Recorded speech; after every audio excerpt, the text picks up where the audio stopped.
So this is just a warning that there will be 6,552,332 spoilers in this review. And I know that in previous reviews, I have sworn by the fact that I do not put spoilers in my reviews. But I would just like to qualify that with the fact that I'm talking about books that have just come out and I wanted to give y'all a chance to read them. But I actually think there were only 25 people on the planet before I read it who hadn't read Kindred. Now it's 24. And of the 7,000 whatever people who are following me here on Bookstagram, I'm pretty sure all of you have read it because y'all all been in my DMs hella pressed asking me if I finished the book. So that's what's up. Oh, and also y'all are hella fake because I thought this was a safe space and I gotta go out and find Kindred all by myself when all y'all had already read it. Like, y'all can climb in my DMs to ask me to read your self-published book of poetry, but you can't tell me about Kindred? Wow, what a time to be alive. Hashtag Drake. Read a book, you illiterate son of a bitch. Step up your vocab. How do you start a Kindred review? Like how does one go about that? Lord have mercy. You know what I think? I think Octavia was at home minding her business with her pet rat. She was like, I just really feel like these niggas really don't give a fuck about slavery. Like, I low-key feel like we done tried to tell them gang gang like 6,000 times, gang gang, and they still not getting it. So then Octavia's pet rat was like, that's a hundo, bro. Like, you need to give them some shit they can't ignore, bro. Like, you need to make them care, bro. Like, and Octavia was like, you know what? I am for sure about to do that because these niggas right here, like, still trying to tell us to get over it. And I'm like, get over it? My mama was just able to vote 25 minutes ago. You know what I'm gonna do? I'm gonna make some historical fiction and I'm gonna put it in sci-fi because these white people love them some sci-fi, bruh.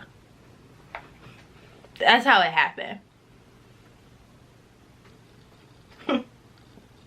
So the top shooketh moments for me right quick, I just want to jack that down. One, when I realized that Dana was literally time traveling to the antebellum South. Two, when I realized that she literally didn't have any control over when she went or left the antebellum South.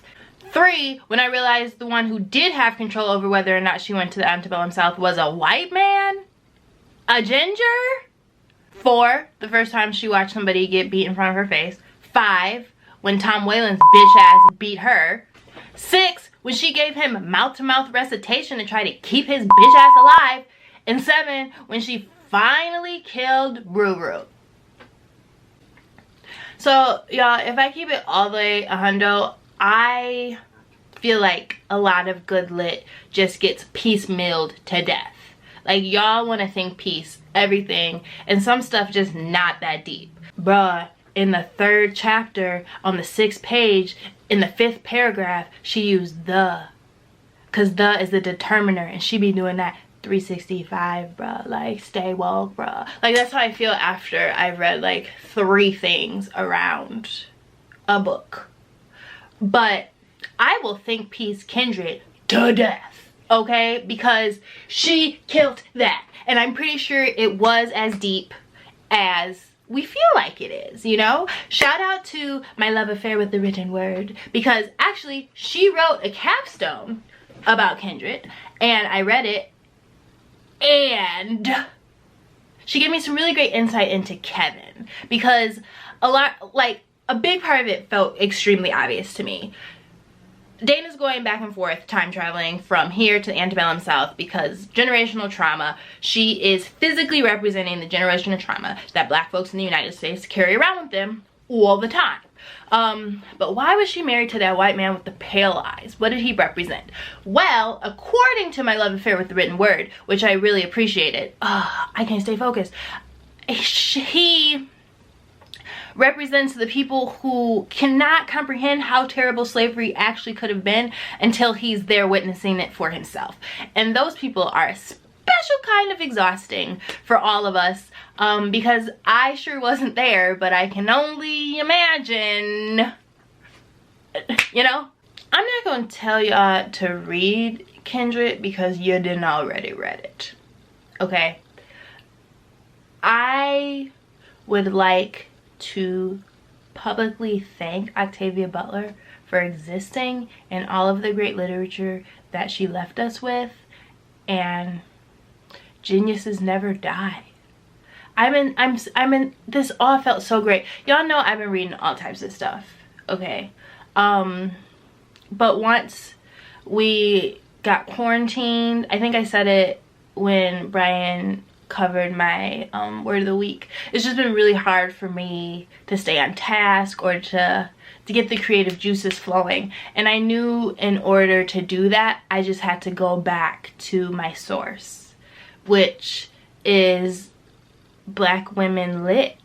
So I pulled the canons off the shelf, and they have not disappointed me. I will be back next week to cuss you all out for not making me read Sister Outsider earlier in my life, because that's what I'm in the middle of right now, and I'm not afraid of anything. I'm really not afraid of anything. Y'all wish y'all was black girls, bruh. That's it. That's what it is. Okay, I'll see you on Friday. I think I have a fun Friday video. I think I'm back. But thanks for hanging out, and read Kindred today if you haven't, and reread it tomorrow if you've already read it, and I'll see you guys later.